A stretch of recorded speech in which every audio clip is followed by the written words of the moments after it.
Are you going on a trip? What? Yes, you're going bye-bye? When Dasha Jones is packing her suitcases and getting ready to take her baby Jay on a trip to see his grandparents. This is nothing new for the two of them. They've been traveling by plane every 2 months since little Jay's been about 8 weeks old. For Wendasha, pre-planning makes her trips with the baby go smoothly. Well, normally I start about a week before, just what I want to bring and the outfits that I want to put together, and what I also think about what we're going to be doing while we're away. Oh, let's take a look. Can we take a look? Say hi. Pre-planning and safety go hand in hand when traveling with infants, says pediatrician Ivor Bradenhorn.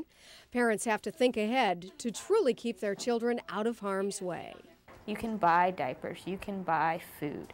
You can buy all those things when you get to your destination. You want to think about safety. That's the important thing. Think safety. What things am I going to need for my child to be safe? So, for example, if your child is taking medication, have a supply with you. Do not put medication in your luggage. If possible, have another prescription in case the medication gets lost.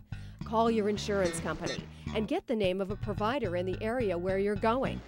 Write down any emergency information about your child so you can provide it to anyone who may need it. And at the top of the safety list, always bring the baby's car seat. What I recommend to parents when traveling with an infant is that you purchase a ticket for your infant. It's important for the infant to have a seat for their safety, and the American Academy of Pediatrics recommends that children 2 years and under have a separate seat and are placed in a child safety seat on an airplane. If not possible, then I recommend parents travel at a time when the plane is not full so they can possibly have that extra seat, and they will let them use that car seat, but always bring your car seat on. Since she's on a limited income, Wendasha cannot afford 2 tickets. I normally fly during non-peak times, so there's not a lot of passengers. Normally the flight is pretty empty. So I do register him as the lap child, and oftentimes they're like, oh, go ahead and put the car seat in the seat next to you by the window, and he gets a seat. There's only about one time that I've actually had to ride with him on my lap. Dr. Horn recommends parents wait until the baby is at least 2 months old before scheduling any extended trips. And she advises parents always talk to the pediatrician beforehand, just as a precaution. We're gonna go see Aunt Amy? Some other general rules: never leave a child unattended. Always keep the child in your presence, and never send a child into a restroom or other location alone. Gonna go bye-bye?